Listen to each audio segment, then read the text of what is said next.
Graça e paz, povo abençoado. Vamos dar sequência ao nosso projeto de leitura do Novo Testamento com a exposição, do panorama do Evangelho de João. Então vamos lá?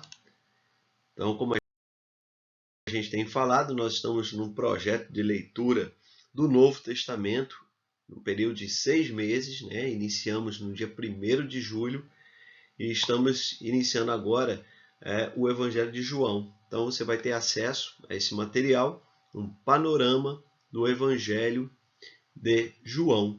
Vamos lá então? Vamos estudar conosco? Vamos lá? Pronto. Então, gente, o Evangelho de João, né, como todos sabem, João é um dos apóstolos, né, os apóstolos do Cordeiro, um daqueles que o Senhor Jesus, né, treinou juntamente com Pedro, né, e outros apóstolos, né, ele era filho de Zebedeu, irmão de Tiago, não o Tiago do livro, né? Você tem um livro na Bíblia, no Novo Testamento, que é o livro de Tiago, que é irmão de Jesus. Esse Tiago aqui foi aquele que foi martirizado por Herodes, né? Então então esse Tiago aqui, né, um dos apóstolos também. Então João era irmão de Tiago, certo? O João também ele escreve outros livros do Novo Testamento, como as primeiras epístolas, a primeira, a segunda e a terceira epístola de João foi escrita por ele, e também o livro de Apocalipse. Okay? A provável data da leitura do Evangelho de João fica entre 80 e 90. Então, o João foi o último dos apóstolos, né, a morrer, e ele foi o único também que não foi morto, não foi martirizado. Então, ele morreu de velhice, ok? Então, ele nasce em Betsaida, em Israel, e morre de velhice em Éfeso, né, atual Turquia, por volta aí de 96. Alguns historiadores datam aí por volta do ano 100 depois de Cristo. Então, o Evangelho de João ele se utiliza, né, dos escritos que já tinham sido, já existiam tanto as cartas de Paulo, os Atos dos Apóstolos, quanto os outros evangelhos já tinham sido escritos, e João se utiliza desse material para acrescentar algumas coisas que não foram acrescentadas nos outros evangelhos, nos evangelhos sinóticos, né? Que é Mateus, Marcos e Lucas. Então, aqui, né, o cenário, né, o contexto, como eu falei, ele foi escrito para complementar aquilo que foi escrito por Mateus, Marcos e Lucas, né, e tinha o objetivo de registrar a vida de Jesus com foco, né, diferente, e explicar algumas questões que não foram abordadas nesses evangelhos, os evangelhos sinóticos, né, Mateus, Marcos e Lucas. É um evangelho mais teológico, né? Há mais ensino do que narrativas. Então tem muito ensino, né? E principalmente ensino sobre a pessoa do Espírito Santo. Então vamos ver aqui João 14, vamos dar aqui um exemplo, 14 versículos 16, ele diz o seguinte: E eu rogarei ao Pai, e ele vos dará outro Consolador, a fim de que esteja para sempre convosco, o Espírito da verdade, que o mundo não pode receber, porque não o vê nem o conhece. Uma outra passagem aqui, Evangelho de João, capítulo 16, versículos 14, vou ler o 14 aqui, perdão, o 7. Mas eu vos digo a verdade, convém-vos que eu vá, porque se eu não for o Consolador, não virá para vós. Se porém eu for, eu vou-lo enviarei. Então ele faz aqui menção quem é o Consolador, né? O Allos Paracletos, né? Aquele com a mesma característica do Senhor Jesus. Então aqui ele está falando da pessoa do Espírito Santo. Então Jesus ele iria para o Pai e iria enviar o Espírito Santo né, para habitar em nós, né? Nós não estaríamos sós, como ele disse lá, a promessa, não vos deixarei, jamais vos abandonarei. Então, quem está conosco? O Espírito Santo habitando dentro de nós e nos capacitando, né, a cumprir a grande comissão, né, o nosso chamado. Ok? Então, é um evangelho que vai, né, com muita ênfase, né, sobre o ensino do Espírito Santo. Tá aqui a câmera. Então, ele foi escrito para que vocês creiam que Jesus é o Cristo, o Filho de Deus. Então, esse é o propósito, né, da escrita, né, lá no capítulo 20, ele vai dizer aqui, eu vou ler o 31. Estes, porém, foram registrados para que creiais que Jesus é o Cristo, o Messias, o enviado de Deus, o Filho de Deus, o prometido nas Escrituras, o prometido no Antigo Testamento, que veio, encarnou, se fez homem, Deus homem, né, e habitou entre nós, cheio de graça e de verdade.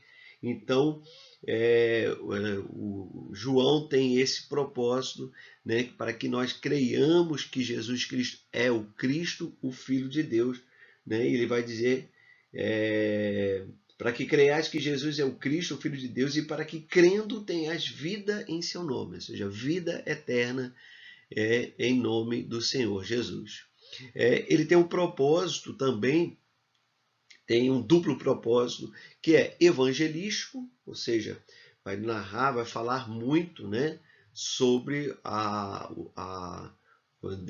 o Evangelho, né, João 3,16, Deus amou o mundo de tal maneira, então tem um propósito, ele vai falar, Jesus é a porta, Jesus é o caminho, a verdade e a vida, então ele tem um caráter evangelístico e também um caráter apologético. Apologética é uma doutrina que estuda, né, a defesa do Evangelho, se prepara para defender o Evangelho. Então, é sabido, mas que em meados ali do primeiro século, uma seita chamada gnosticismo adentrou ali, né, o pensamento, perdão, o gnosticismo é uma heresia, né?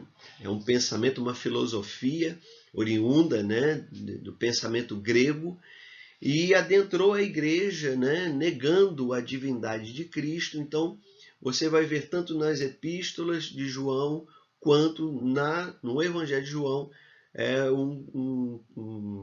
um debate, não João combatendo essa heresia, né? Então, em todo momento João está falando, né, que ele é o Deus vivo, né, que Jesus é homem, mas ele é Deus, o Deus que encarnou, o verbo que se fez carne. Então você vai ver algumas palavras, né, que têm um tom de defender a humanidade, mas também a divindade de Cristo. Ele organiza o Evangelho em 8 sinais que provam a identidade de Jesus e geram fé, produzem fé naqueles que creem. Ok?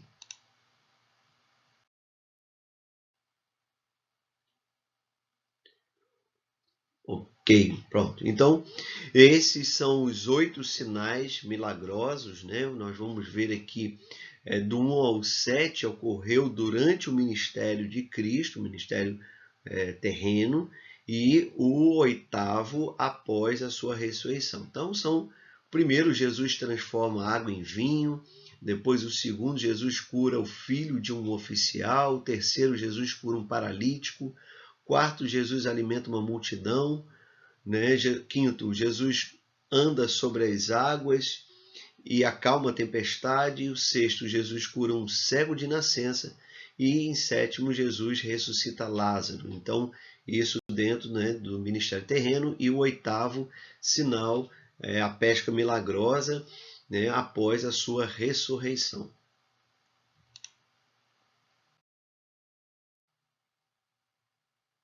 Ok, então temas históricos e teológicos, né? Principais temas históricos e teológicos do Evangelho de João. Então ele é centrado, né, a centralidade na pessoa e na obra de Cristo. E 3 palavras são predominantes aqui neste Evangelho. Primeiro, sinais, depois crer e vida. Então, o terceiro ponto aqui, que é a salvação em Cristo. Então, você vai ver em todo momento essas palavras, crer, vida, tem uma ênfase. Vamos pegar aqui um versículo aqui para provar isso. João 6:35. Vamos lá. Diz o que? Declarou-lhe Jesus, pois, Jesus, eu sou o pão da vida, o que vem a mim jamais terá fome, e o que crê em mim jamais terá sede. João 8:12. De novo lhes falava Jesus, dizendo, eu sou a luz do mundo, quem me segue não andará em trevas, pelo contrário, terá a luz da vida. Então, crer e vida aqui são alguns textos, né? Você pode estar examinando depois com mais calma, né? Dando ênfase a essas palavras, esses sinais, crença, crer, né? Vida, né? São muito fortes, são muito evidentes aqui no Evangelho de João. Há também o uso, João usa muito esse chamado de dualismo, né?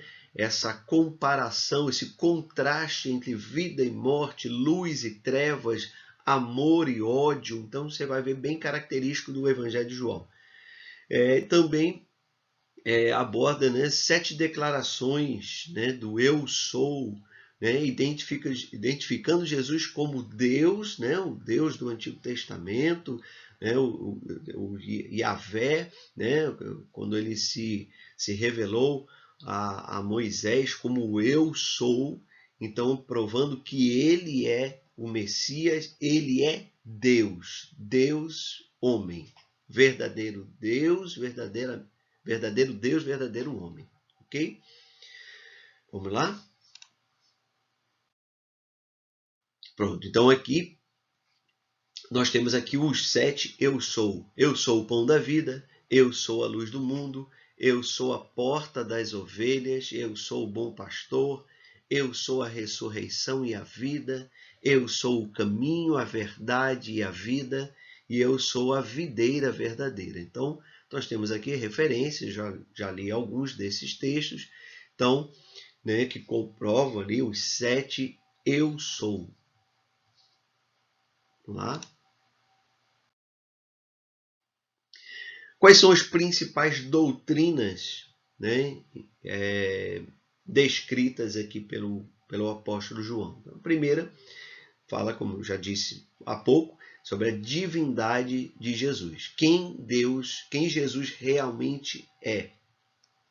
Então vamos ler aqui um outro versículo que eu não tenha lido, aqui o João 10, versículo 7, ele diz, Jesus, pois, lhes afirmou de novo, em verdade, verdade vos digo, eu sou a porta das ovelhas, todos quantos vieram antes de mim são ladrões e salteadores, mas as ovelhas não lhe deram ouvido. Eu sou a porta, se alguém entrar por mim, será salvo, entrará e sairá e achará pastagem. Eu sou o bom pastor dá a vida pelas ovelhas. Eu sou o bom pastor, conheço as minhas ovelhas e elas me conhecem. Né? Aqui nós temos 11:25, disse, eu sou a ressurreição e a vida, quem crê em mim, ainda que morra, viverá. Então está falando aqui, dando ênfase à divindade, ao Deus, né, da ressurreição, o Deus da vida, né, o Deus que protege, né, o bom pastor. Então, uma ênfase aqui a Jesus como Deus. Um outro ponto, né, Jesus, aquele que veio trazer, né, a salvação aos perdidos, aos pecadores. Então, como as pessoas devem responder a Jesus como seu Salvador. Aqui, então, João 6:35, diz, declarou-lhes, pois, Jesus, eu sou o pão da vida, o que vem a mim, então há uma atitude, né, de correspondência àquilo que ele fez. Então, aquele que vem, aquele que vai a ele, jamais terá fome, e o que crê em mim jamais terá sede. O 48, eu sou o pão da vida. Né? Então, o pão, nós nos alimentamos deste pão. João 17:3. Vamos ver aqui, João 17:3. Deixa eu procurar aqui. E a vida eterna é esta, que te conheçam a ti, o único Deus verdadeiro, e a Jesus a quem enviaste. Então aqui, Jesus, Deus, né? Jesus é Deus feito homem, o verbo que se fez carne. Está lá em João 1:1. Né? Vamos lá, João 1 está aqui. Opa! João 1:1. Vou ler aqui o versículo 14. E o verbo se fez carne e habitou entre nós, cheio de graça e de verdade, e vimos a sua glória, glória como do unigênito do Pai. Versículo 18. Ninguém jamais viu a Deus. O Deus unigênito, então o Deus unigênito, quem era o Deus unigênito? Jesus, né? Que está no seio do Pai, é quem o revelou. Então Jesus, Deus, né, como Deus é Espírito, né? Ele não é visto, mas Cristo veio revelar, ele veio ser, ele é a expressão exata da pessoa de Deus.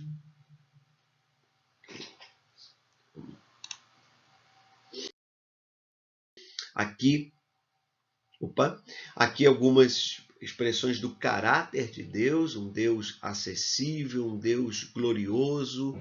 Deus é invisível, como eu falei, Deus é Espírito, e importa que aqueles que o adorem em espírito e em verdade. Deus amoroso, né? Deus amou o mundo de tal maneira que todo aquele que nele crê não pereça, mas tenha vida eterna. Deus é justo, Deus é Espírito, Deus é verdadeiro, Ele é a verdade, Ele é o caminho, a verdade e a vida. Né? Aqui em Evangelho de João 17, ele vai falar aqui: e a vida eterna é esta, que te conheçam a ti, o único Deus verdadeiro, e a Jesus Cristo a quem enviaste. Então, os outros ditos deuses com letra minúscula, não são deuses verdadeiros, porque são obras da mão do homem, né? Então não são deuses, não são divindades, são ídolos que o homem criou, mas o Deus Todo-Poderoso, né? Jesus é o Deus verdadeiro. Ele é o único Deus, né? Deus é o único, então ele, além de ser o único, é o Deus verdadeiro. E Deus se ira, né, contra toda a impiedade, contra toda a injustiça. Então aqui lá em João 3, vamos ver aqui, João 3, versículo 16, ele justamente vai falar, né, que Deus ama o mundo, né, Deus ama o mundo de tal maneira, e ele diz, para que todo aquele que nele crê não pereça, mas tenha a vida eterna. Então, aquele que não crer irá perecer. Versículo 36.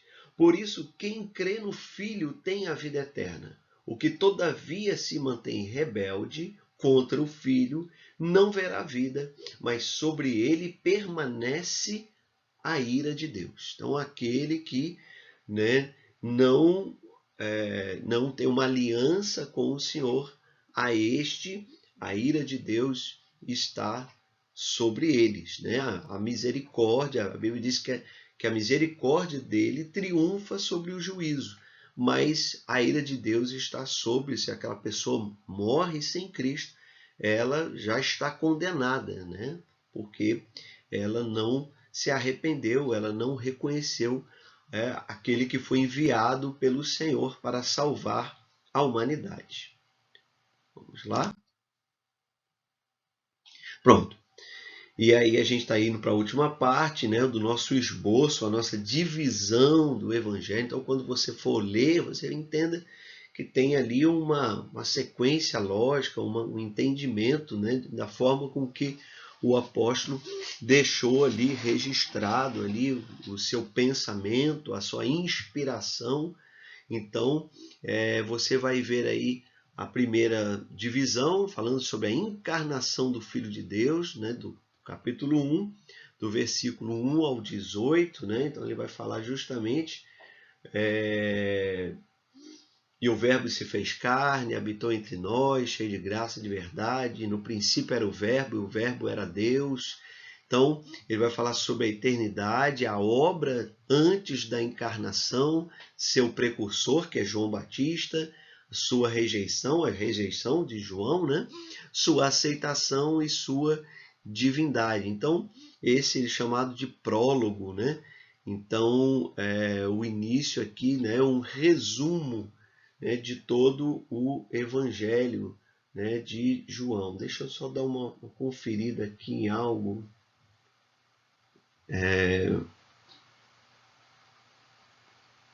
Perdão, eu falei algo, né? Rejeição de João Batista? Não, a rejeição do próprio Senhor Jesus, né? Quando ele diz aqui, ó, veio para o que era seu, capítulo 1, versículo 11 e 12.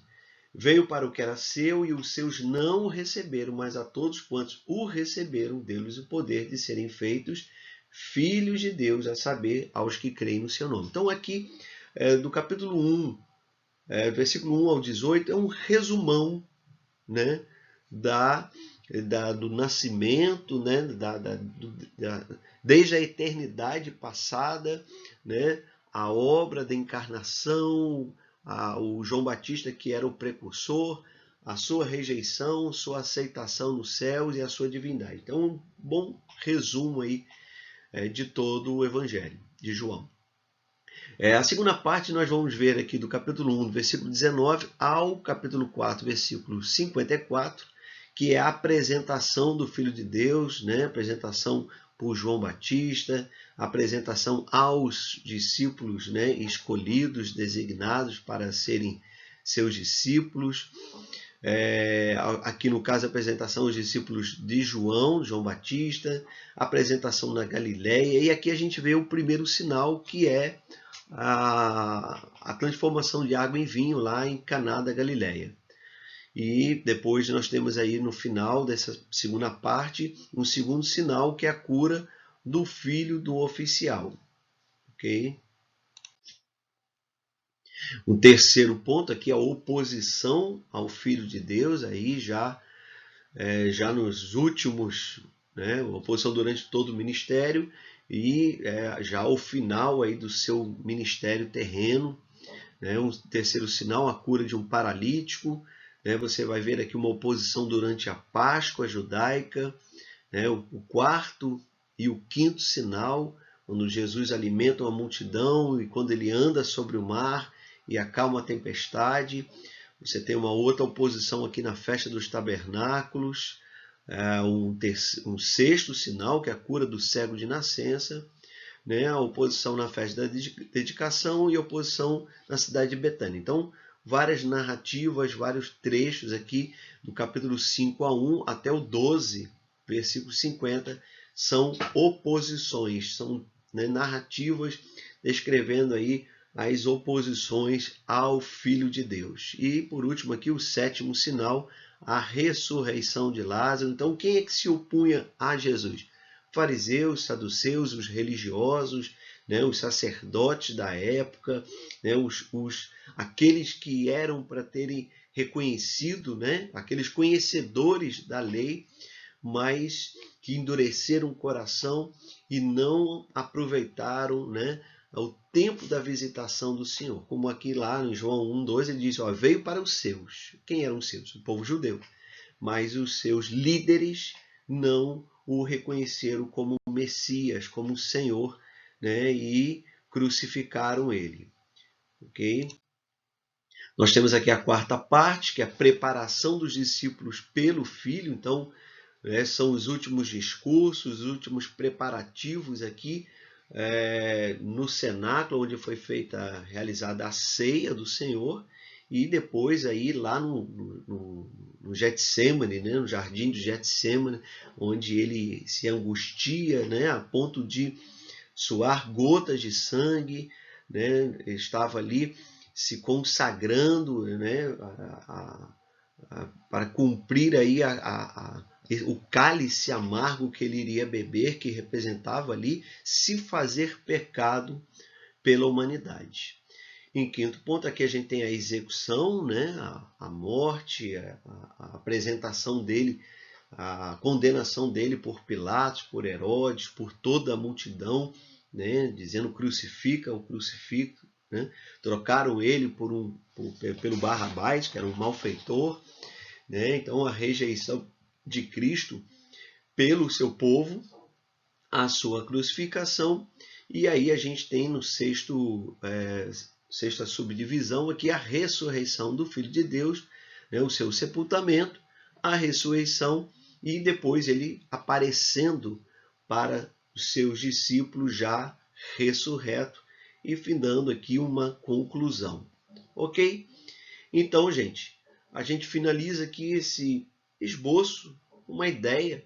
Quando você for ler, isso ajudará você a compreender essas divisões, né, que muitas vezes são palavras, são conexões ali que às vezes a gente não entende, né, mas isso ajuda, né, essa sistematização para que você encaixe ali aonde começa um assunto, aonde termina outro.